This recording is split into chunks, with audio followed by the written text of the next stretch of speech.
Sugar scandal तहकीकात में बड़ी पेशरफ सामने आई है। FIA ने जहांगीर तरीन पर मुबैना फ्रॉड और मनी लॉन्ड्रिंग के इल्जामात लगाकर JKT, उनके बेटे अली तरीन और दामाद के खिलाफ 2 मुकदमात दर्ज कर लिए हैं। FIR के मुताबिक जहांगीर तरीन की कंपनी JDW ने धोखे से 3 अरब 14 करोड़ रुपए फारूकी पल्प मिल्स लिमिटेड को मुंतकिल किए, जो उनके दामाद की मिल्कियत है। हालांकि फारूकी पल्प मिल्स में एक अरसे से ही ये बंद पड़ी थी, लेकिन जहांगीर तरीन की मिल्स JDW के फंड्स इस बंद कंपनी के अकाउंट में ट्रांसफर होते रहे। फिर इसी बंद कंपनी को 1 अरब 40 करोड़ का कर्जा निजी कंपनी से लेकर दिया गया। फिर बेनामी अकाउंट से भारी रकूम बाहर भेजी गई, जो बाद में जहांगीर तरीन और उनके अहले खाना के जाती अकाउंट्स में जमा करवाई गई।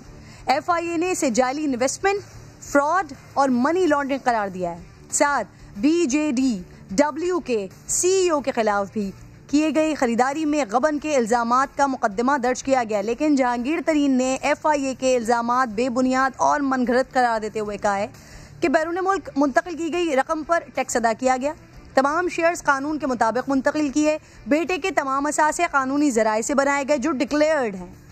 एक और अहम मामला भी नाज़रीन जिसमें जहांगीर तरीन का नाम आ रहा है, शुगर स्कैंडल के हवाले से पकड़े गए सट्टेबाज खुर्रम और दवाई ने भी ये एतराफ़ किया है कि बहुत सी शुगर मिल्स ने खुफिया बैंक अकाउंट्स खोल रखे हैं और जहांगीर तरीन की मिल्स के भी सट्टेबाजों से राबते हैं। उवैस तौहीद साहब मुझे प्रोग्राम में ज्वाइन कर चुके हैं। इस मामले पर तज्ज़िये के लिए बहुत बहुत शुक्रिया उवैस साहब आपका। सबसे पहले तो ये कहिए, सेनेट इलेक्शन में हुकूमती शख्सियात के जहांगीर तरीन से राबते और उनसे मदद मांगने की बातें भी सामने आती रहीं, लेकिन हमें जहांगीर तरीन साहब एक्टिव नहीं दिखाई दिए और अब उनके खिलाफ संगीन नौयत के मुकदमात दर्ज हो गए हैं। शहजाद अकबर साहब से जब इस हवाले से सवाल होता है, वो कहते हैं कि क्या JKT का नाम ECL में डाला जाएगा, तो वो जवाब देते हैं कि आपको वो क्या जवाब देते हैं, सुनिए ज़रा पहले उनकी बात। ECL में नाम डालने के लिए ये जो तफ्तीश करने वाला महकमा है, चाहे वो FIA है या कोई और है, अगर FIA करेगी किसी को भी वो ECL पे डालना चाहती है तो उसमें कोई रुकावट नहीं होगी। उसको फौरी तौर पे उनके पास इख्तियार है, वो उसको ब्लैक लिस्ट में भी डाल सकते हैं। वैसे अब तहकीकात पर असरअंदाज नहीं होंगे। तासुर तो यही मिल रहा है कि JKT का नाम ECL में डालना खारिज से इम्कान नहीं है। क्या जहांगीर तरीन गिरफ्तार भी हो सकते हैं, क्योंकि FIR उन्हें 6 बार जाती हैसियत में FIA तलब कर चुका है। उनकी कंपनी के CEO तो पेश होते हैं, लेकिन तरीन साहब खुद नहीं आते। सियासी असरात क्या हो सकते हैं सर इसके? जी थैंक यू। देखिए, जहांगीर खान तरीन साहब के जो शुगर स्कैंडल में जब नाम आया था तो हम समेत सारे ही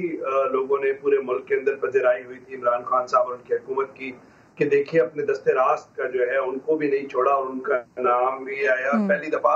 शुगर स्कैंडल की पूरी रिपोर्ट जो है वो रिलीज की गई थी, लेकिन उसके बाद जब जहांगीर खान तरीन साहब चले गए इंग्लैंड और तो फिर इन एक्शन यानी कि एक्शन ना लेने की बुनियाद पर भी हुकूमत और इमरान खान साहब को तब्दील करना पड़ा था। मैं ये समझता हूँ कि सेनेट इंतखाबात से कबल का जो एक मामला था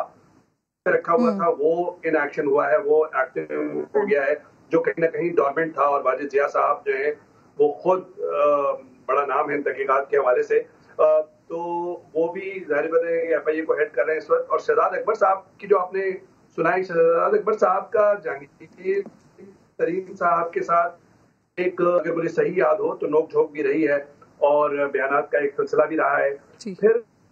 इमरान खान साहब के भी साथियों में ऐसे लोग हैं जो जहांगीर तरीन साहब को शुरू से या उनकी इबादत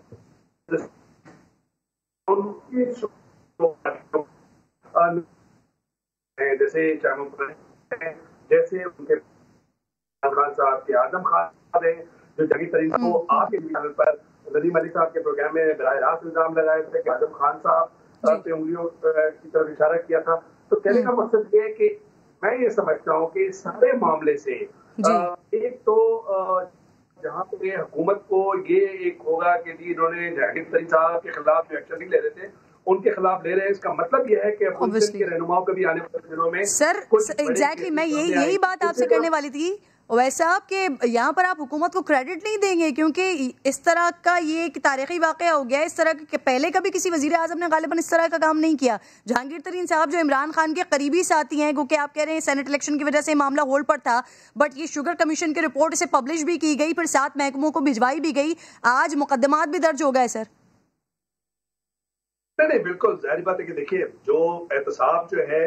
वो तो फिर क्रॉस द बोर्ड होना चाहिए और बहुत सारे लोग अभी भी उन सफों में, आप देख लीजिए नदीम बाबर साहब के लिए हम 2 साल से कह रहे थे, लेकिन उस वक्त हुकूमत के वज़रा और मुशीरान जो है वो तनकीद का निशाना बनाते थे सहाफ़ियों को कि नहीं भाई आप ज्यादती से काम ले रहे हैं, उनको निकाला। और इसी तरह आमिर कियानी साहब को देख लीजिए, फिर उसी तरीके से अब आप हफीज शेख साहब पे तनकीद का निशाना बनाया जा रहा था कि नहीं भाई वो पाकिस्तान के जो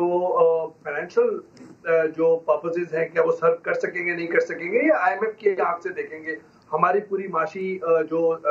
जिस्म है या हमारी माशी सेहत को। और फिर यही हुआ, इमरान खान साहब ने खुद उनको डोर दिखा दिया, खुद दरवाजा दिखा दिया बाहर जाने का। कहने का मकसद ये है कि अभी बहुत कुछ बाकी है इमरान खान साहब के कैंप में दुरुस्त करने का, और इस कैंप के अंदर बहुत सारे ऊंट जो है वो इस वक्त जमा है जो संभालने की जगह नहीं है, तो इस वक्त तो बहुत ज्यादा देखने की गुंजाइश। लेकिन एक बात मैं आपसे कहूँ कि जो मुझे लग रहा है सेनेट के इंतखाबात में जो मेरी जो बातचीत हुई है, जो मुझे लग रहा है not on the basis of information, जो हेयर से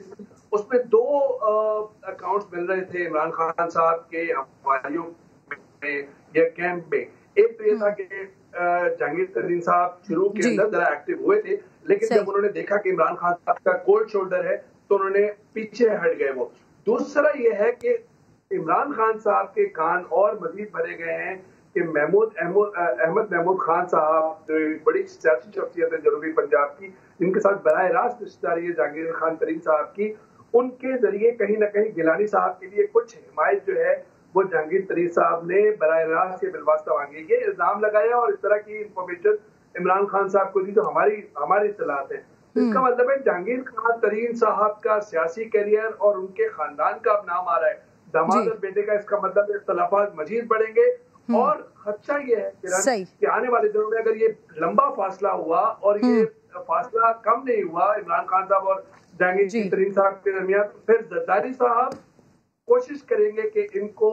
आगे चल के फ्यूचर की सियासत में। चलिए सर, हुकूमत को क्रेडिट जाता है इस बात का, अब उम्मीद की जा सकती है खुसरो बख्तियार भी हैं, मोने सलाही भी हैं।